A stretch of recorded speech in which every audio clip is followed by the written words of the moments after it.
Boom, we're live. Welcome to RugbyPass Fan Zone Live, Lions edition with myself, Jim Hamilton, former Scotland rugby hero and British and Irish Lion rugby hero, Stephen Ferris. Stevie, before we bring you in, let's give the viewers, the listeners, the watchers, the readers the lay of the land. So we're now in the start of the British and Irish Lions down in South Africa. As of yesterday, being Wednesday before they played against the Sharks, 8 Lions players and 4 members of staff had to isolate their close contacts and either have or had, or their PCR showed that they had COVID. It made 8 changes happen to the Lions team ahead of their 54-7 points win over the Sharks in Joburg. Alongside that, 12 cases of COVID are among the South African ranks amongst their players and their staff, which has caused the Georgia game to be called off. It is an absolute shit show. We can talk about it. This is what one Gatlin had to say. Okay. First and foremost, you've been in professional sports quite a long time. Have you ever known a day like today? No, not really. It's been quite surreal, and it's been a real challenge, considering the staff and players were in our rooms until 6 o'clock this evening. We didn't get the results back until 5:30, and then had to make a few changes. But incredibly proud of the performance and the players and how they adjusted and how the staff worked so hard today. So I came away from there today thinking, like I said, I was really proud of that. But more than the performance, the result, really proud of the togetherness of the group and how much they wanted to go out there and perform and play and wear this jersey. Stevie, there's obviously positive noises coming from the camp. Obviously, they're trying to stay upbeat. They're trying to praise everyone, the fact that they've managed to put a game on. We don't want to be too negative, but as just said it before then, I just give the stats and the figures. The question marks over whether the tour should still carry on is out there in the public domain. On the WhatsApp chats, people are saying they're mates with Boris Johnson and they've messaged him to see if they can get the tour moved to the UK. It's obviously in disarray at the minute over there. We could see that the number of figures, people that we've spoken to down there. Let's get to the crux of it. Your opinion, do you think this tour should be carried on? Do you think it will be cancelled? Do you think it should have gone ahead? What do you think? I think I was quite vocal, like yourself, that the tour should never have went ahead in the first place.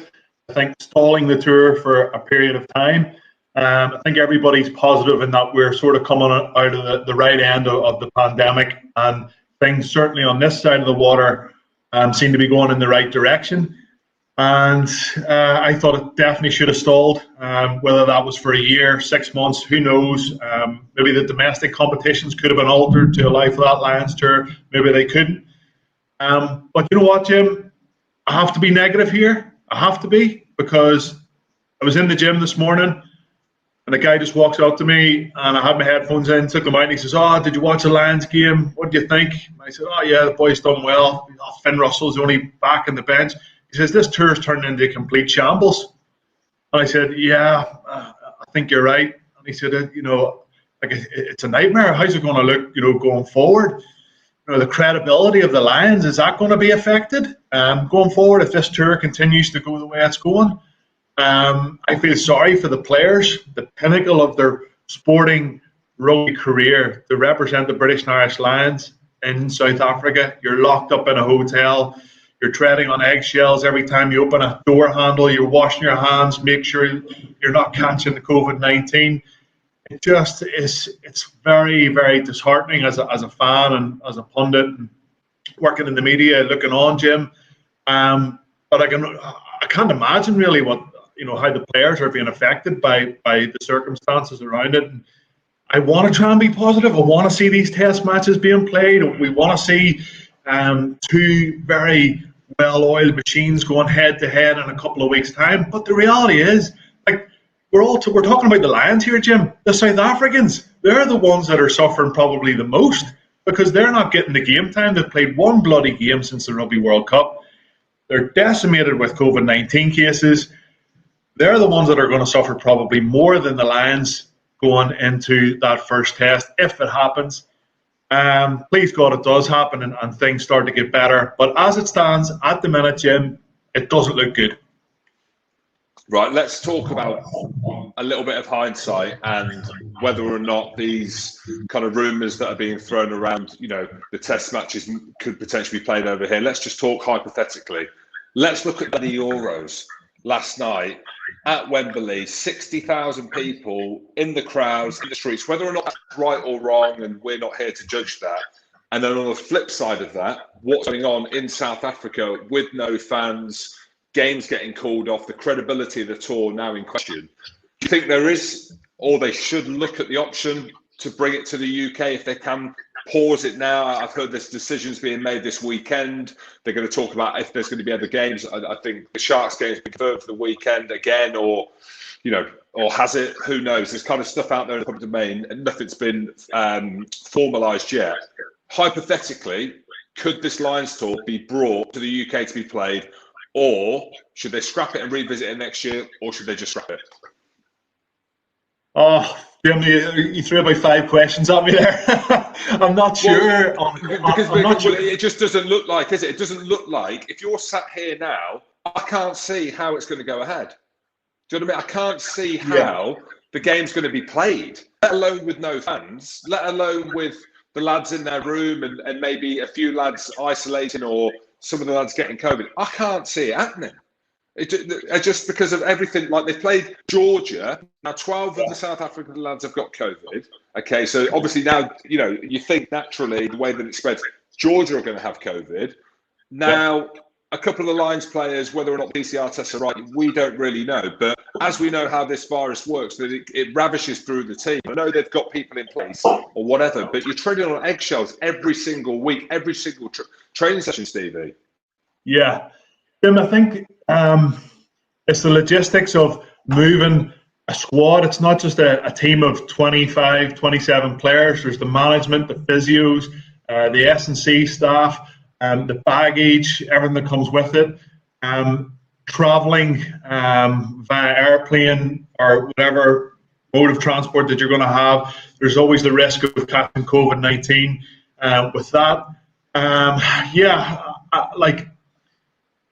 I just don't. I agree with you, Jim. I do. I just don't see how it's going to go ahead without another couple of hiccups, without there being another mess or a shambles that we've talked about going into the next couple of weeks. And I said to you on the phone, we've had a couple of conversations on the phone, Jim. If anything, it's going to get worse before it gets better. But we've only got 3-4 weeks here. Like, it's not like we have 3 or 4 months and, I can say, well, Jim, do you know what? Give it another few weeks. The lads are getting vaccinated. Everybody's vaccinated. We can move them over to the UK. They can get into a secure bubble. We don't have that time. So I think they're just going to try and get the test done. Interesting, Jim. The CEO of the Lions, Ben Calvely, has come out and said the test series is paramount. That is paramount. The test series is everything. So they're going to try their level best, big man, to try and get these 3 tests played in South Africa. That's my opinion on it. Stevie, having been on the tour, and now we work in the media and everything else around it commercially, why are they pushing for this tour to go ahead? Why do they not just stop it? It's money, right? Yeah, it's money. Jim, it's Sky Sports, Super Sport, Stan Sport. It's been banded around 40 million, I believe, or tens of millions anyway. That for the broadcasting rights, that is. So anybody that's watching, Sky Sports, they put a bid in for the Lions tour a couple of years ago. They win that bid, a bit like Premier Sports for the Pro 14 and Top 14, and so on. BT Sport for the European Games, and that's the way it works. And all these big broadcasters, they bid for the rights. And Sky, they're the big players. They always have been on Lions tours. We all associate Sky Sports with the British and Irish Lions. And there's the teams. There's the Lions, the Bulls, the Sharks, the Stormers, South African A. All these teams were expecting full houses in their respective stadiums and generating money, and all the fans flying in. Usually, what do you say, Jim? To be on the phone, 40, 50,000 Lions fans that are usually travelling over. The money that's not only spent on travel, but that's been spent on when you get there. Well, safaris, wine tasting, money behind the bar. The local economy just goes boom, and they're just not getting any of that. So it's all down to broadcasting rights at the minute, Jim, and that's for me why one of a few reasons why it's still going ahead. Well, keep your comments coming in, guys. They're coming up on screen in terms of what you feel, whether the tour should go ahead. Stevie, yes or no, will we see a conclusion to this tour in South Africa? Will we see 3 test matches, do you think? Jim, like 48 hours, I could have a completely different answer because it is ever-changing. And I know we've been saying this for a year and a half when COVID all kicked off. But personally, I can't see it being finished out. I think last night watching the Lions and Finn Russell was the only back on the bench, and I was just kind of going, imagine this test side running out against South Africa, and South Africa didn't have any COVID cases and they were full strength, and it would just be unfair, Jim, on the players that I think, and I think it's starting to look a bit unfair on some of the players, especially from the fans, and that's where I turn it back to him about the credibility. And you definitely don't want to lose that. Anybody that watched the Lions over the last couple of decades knows what it means and to play for the Lions and support the Lions, and that credibility, I think, could very well be lost if this tour doesn't go ahead, and it does turn into, as you rightly said at the top of the show, a bit of a shit show. Right, let's move to something more positive, but we'll start with a negative. In terms of the opposition that they faced on Wednesday night, I don't know if you saw Brian Habana's interview before on Sky Sports, when he was asked the question, can the Sharks upset a disjointed Lions team? And he laughed and he said, there's no chance. Even at Lions at their weakest, even having Ty Furlong on the wing, if it came down to that, this Sharks team are not beating the Lions. So the opposition obviously isn't great at the minute. We know the reasons why, because they're down to their second, third teams, because they're operating in bubbles, and anyone from the South African team that could have played for the Natal, the Sharks, can't because they're staying tight in this bubble. Positives from the game on Wednesday night. Anything that stands out? Obviously, the fact that they played the match and they had to reshuffle. But did anything stick out in what was a fairly easy performance in the end? Yeah, of course, it was a fairly easy performance. I think the best, some of the best British and Irish Lions are going to take them apart. Sharks also had the travel. They weren't playing down in Durban. They were playing in Johannesburg. Not their familiar thing, so it was always going to be tough for them. But I thought a few of their players actually stood up well. It was always going to be a really tough ask to get anything out of the game. But the Lions, they turned it on from minute one. I think Josh Adams has just been unreal. His work rate, he just gets back up off the ground, straight back into work mode, whether he's carrying ball, making tackles, playing fullback last night. He was absolutely superb once again. Another 3 tries for him, and they're fairly tallying up. And Duhan van der Merwe, I thought it was interesting, Jim. I'd love to get your take on it. I'm not sure who gave him the man of the match, whether it was SuperSport, but it almost felt like it was, if it was a home South African media team or broadcaster to give him the man of the match, just to say, oh yeah, we're giving it to a born and bred South African guy who's now playing. Was it? Yeah, came off that feed, the South African feed, of course. And as we know, or for the people watching this who don't know, but I'm sure they do, with a name like Duhan van der Merwe, it's just north of the Scottish border of the part of South Africa that he's from. But that's why I think the back is a really interesting one. But we can maybe talk about that either now or another time. But is there anyone else that stood out in that performance? What do you make of the back row? We were chatting about Sam Simmonds before.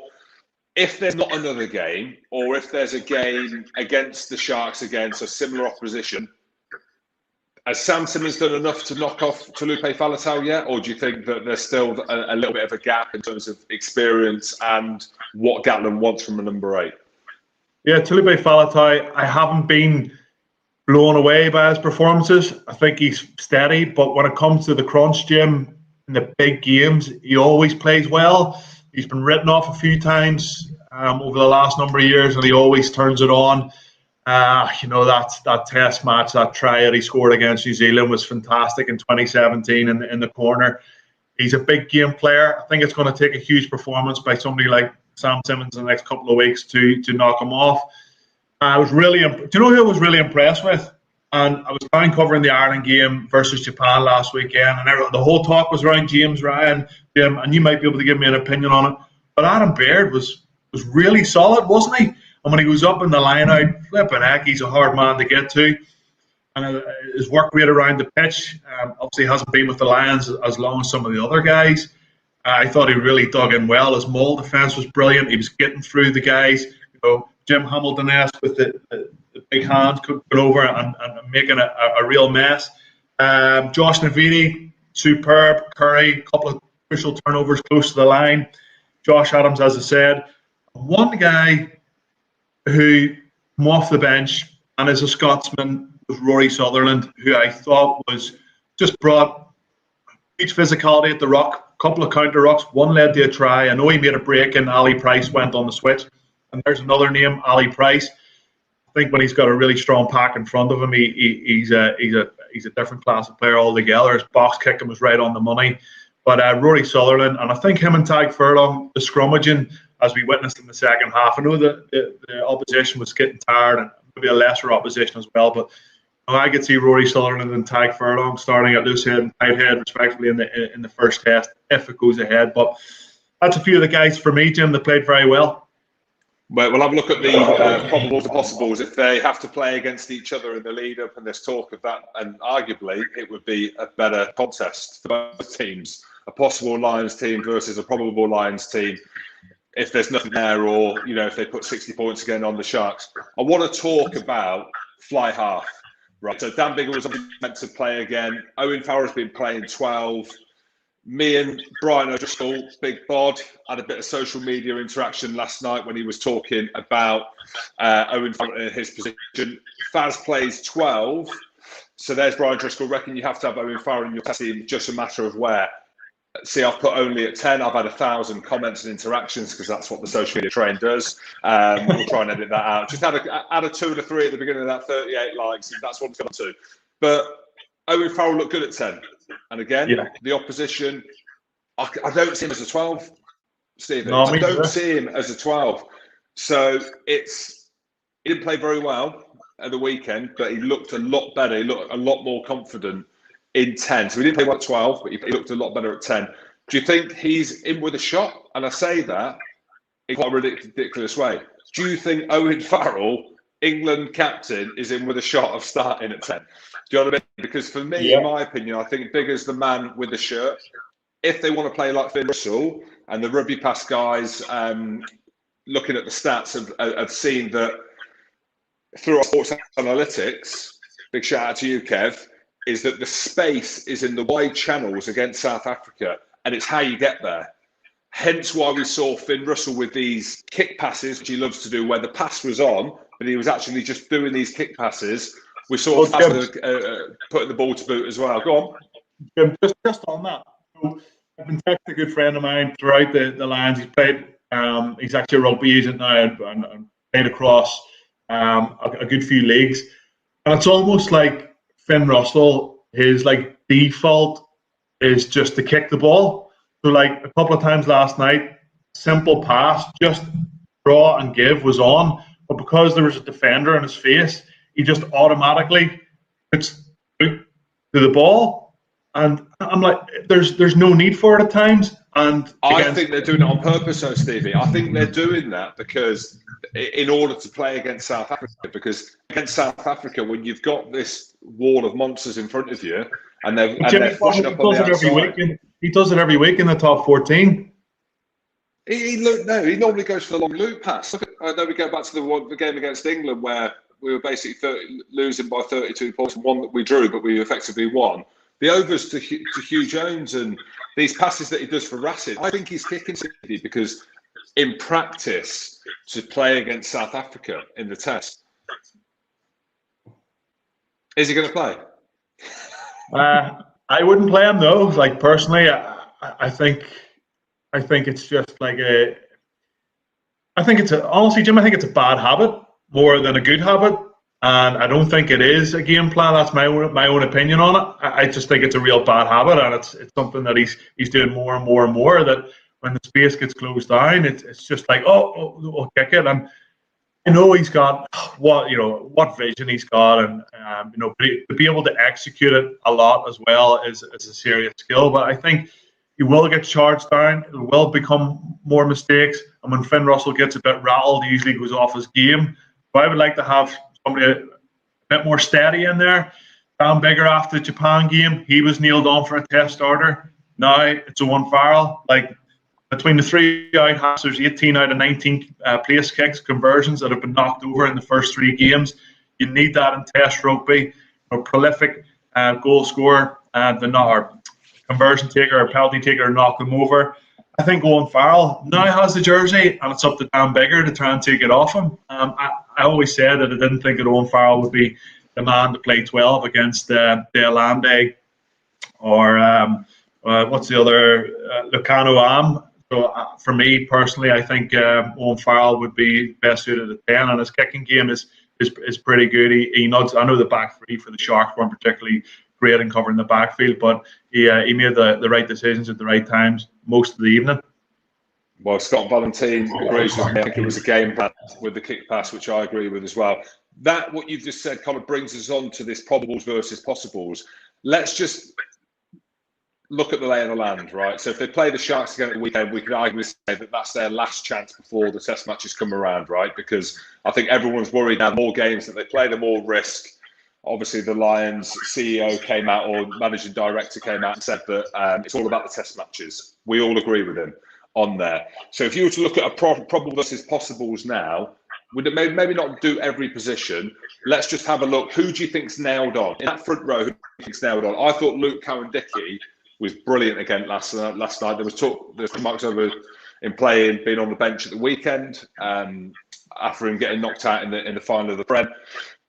Anyway, we're waffling. Probables. Who is? No. Let's go possible. Probable. Who's in?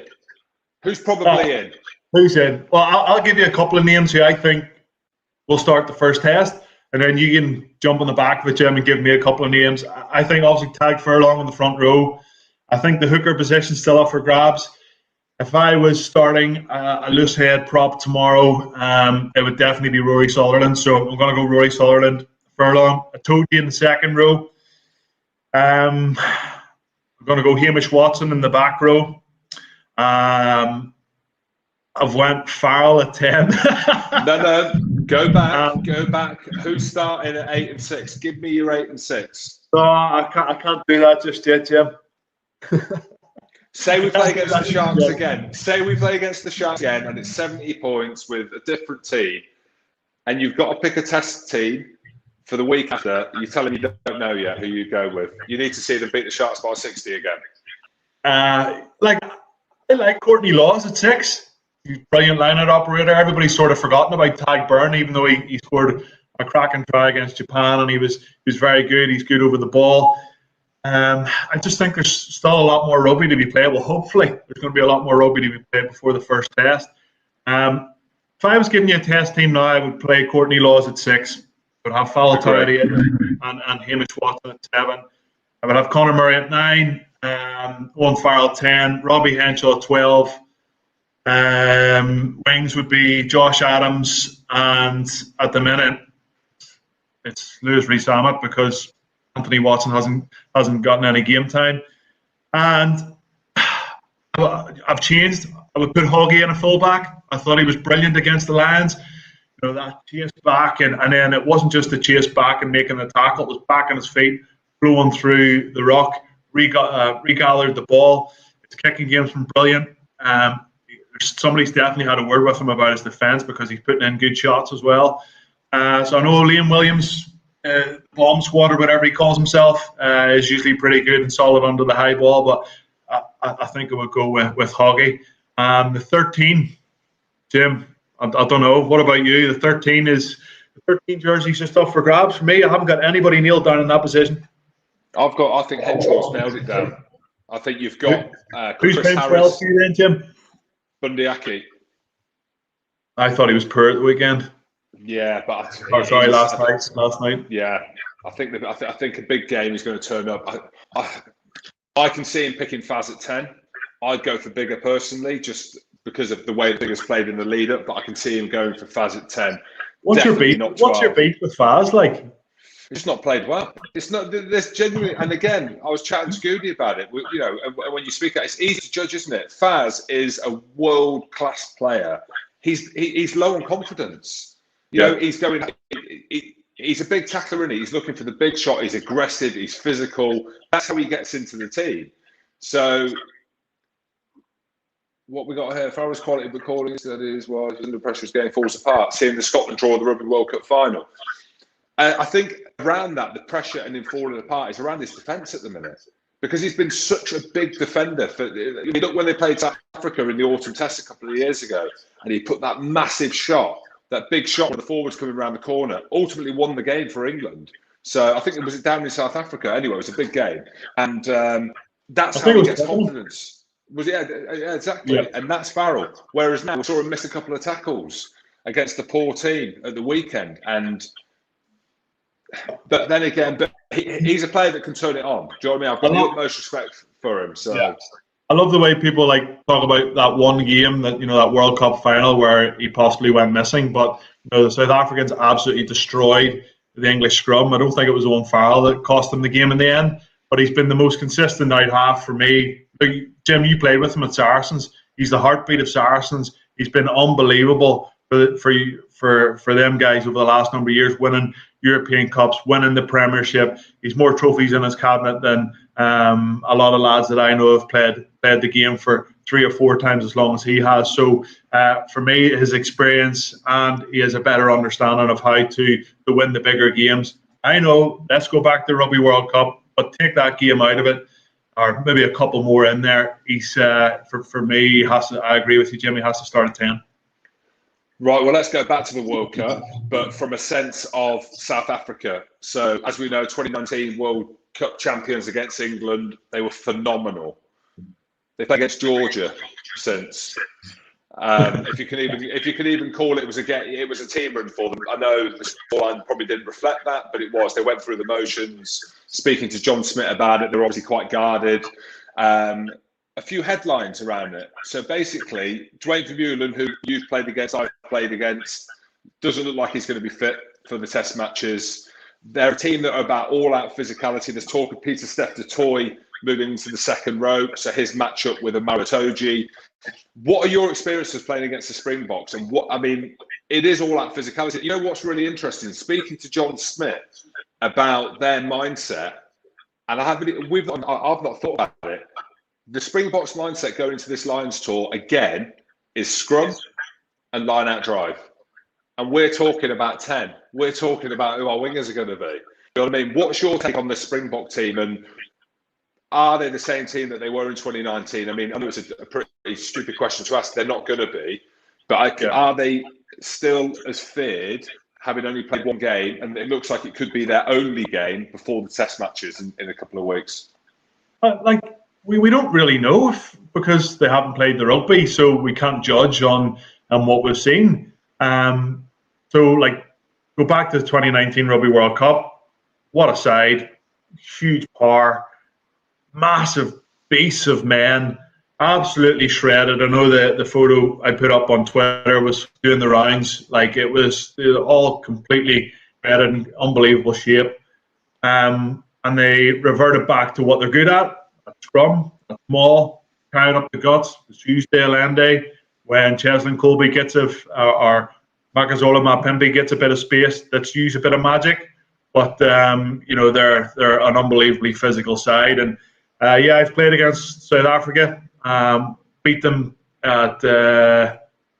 we lost in the Aviva Stadium, but we beat them in Croke Park with a great Johnny Sexton man of the match that day. And it was all about the scrum, and Johnny Sexton knocked over 5 or 6 penalties, and we won by a couple of points. It was all about the kicking game. It wasn't a particularly great game to watch, but we got the win. But Pierre Spies, Juan Smith, lads like that playing, just incredible athletes, Jim, who put the fear of God into a lot of their competitors. So, yeah, they're a quality team. They're missing loads of players, but Etzebeth, Mustard, Rance, or Simon, will he make it back? I know he's after the bonfire scenario that happened down in Munster. He's apparently getting a skin graft and might make it back in time. He's been out with a knee ligament injury for the last 6 months, 9 months with Munster. Will he make it back? De Klerk didn't play. Pimpy didn't play. Colby didn't play. Deolandi didn't play. Kanyuam didn't play. Smith, Kawaga Smith has been playing so much rugby in Japan. Is he up to speed with the big international game? I'm not so sure. And that's why I think Wayne Vermeulen will be missed. I know he's pushing on, Jim. I know he's pushing on, but geez, he's still a quality player. And I was surprised that Marcel Coetzee wasn't in the squad ahead of Jasper Wiese, who's playing for Leicester. I think he just gives a bit. But the back row for sure is an area that I think at the minute the Lions could probably target and get a bit of change out of it, because they just don't. The South Africans just don't seem to have that balance right. And lastly, Jim, on this point, Elise, for me, I don't know. He just obviously he's played a bit. Played one game in the Rainbow Cup, I think.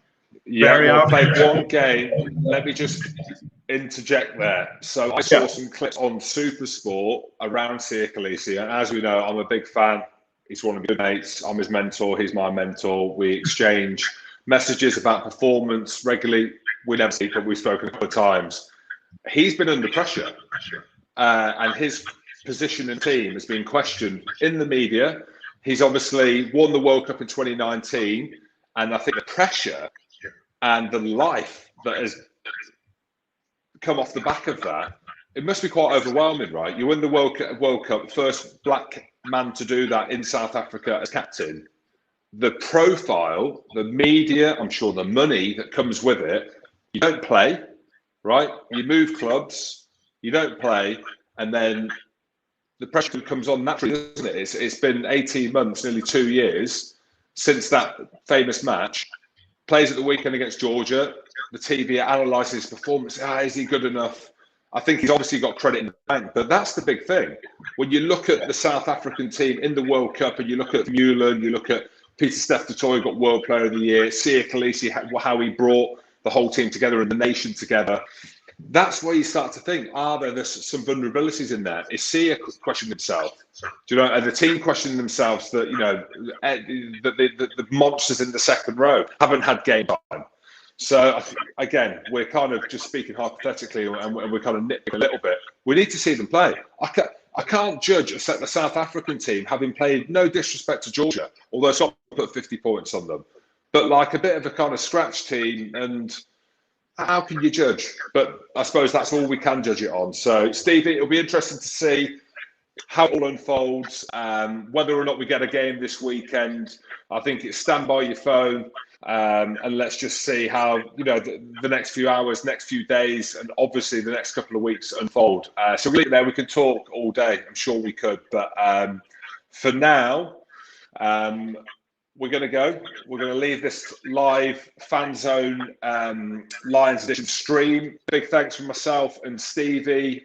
As I say, you can comment, you can interact around these after, and we'll embed them into the next show that we do. I think we wish everyone in the British and Irish Lions team luck in terms of their health as well, and the South African team. Everyone who's down there, the journalists are locked up in hotels as well, 7 days out of the week, and only coming out for the matches or whatever. So fingers crossed, let's try and stay positive. England, should we say, are in the final of the Euros. Do you support England, Stevie, when they're in the Euros or not? Yeah, yes. He paused. He didn't know.